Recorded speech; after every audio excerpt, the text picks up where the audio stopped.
Welcome to the course Economics, Growth and Welfare. What is this course about and what are the major points that we're going to treat in the next weeks? So first of all, I'd like to focus the attention on the three words that you see on the screen: economics, growth and welfare. This is basically the 3 points that we're going to analyze all together and what is the relationship between the three of them. Let's take a look more in details about some of the topics that we're going to analyze together. One interesting and necessary point that we need to start from is to understand what the economists should and possibly not do also. Basically, that means investigating the nature and the scope of economics and its role in contemporary society, also put in historical perspective. Then another point that we'd like to focus our attention on is the relationship between competition, efficiency, and social welfare.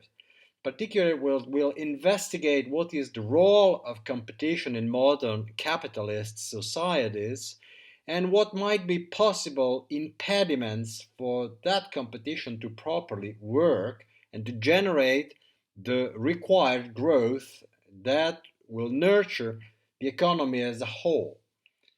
Going on and enlarging a little bit the discussion, we will definitely put our attention on the relationship between growth and poverty and crisis. Basically, what I would like to focus on is the drivers of growth by also taking into account some points of view, such as the one of Adam Smith, and some conceptions that are more or less present in different cultures all over the world, all over the centuries.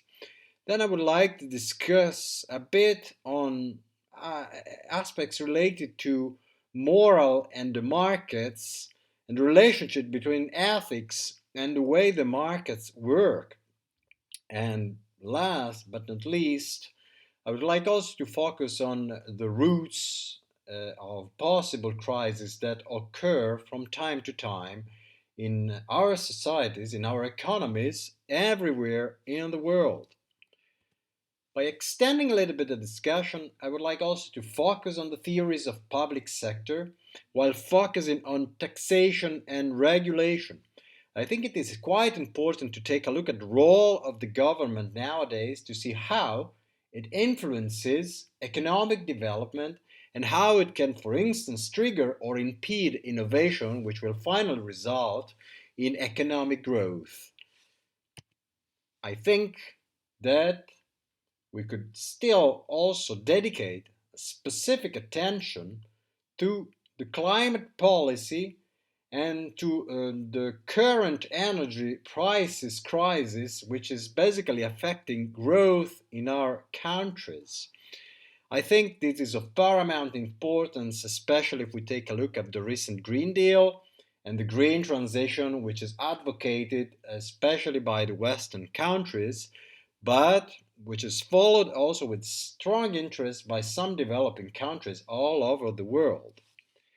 Last but not least, we could also discuss a little bit about history and about the genesis of capitalism and the origin of modernity by putting our attention, or by stressing in particular, the role that some thinkers had in depicting and describing how the economic development all over the centuries happened.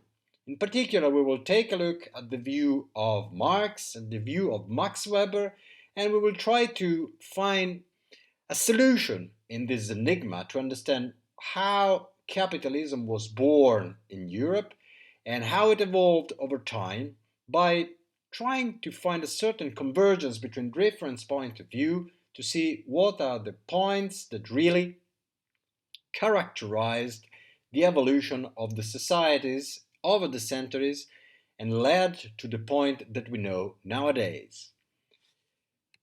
So, I want to thank you very much for your attention, and most of all, I would like to thank you very much for participating in this class, and I welcome you very soon. Have a nice day.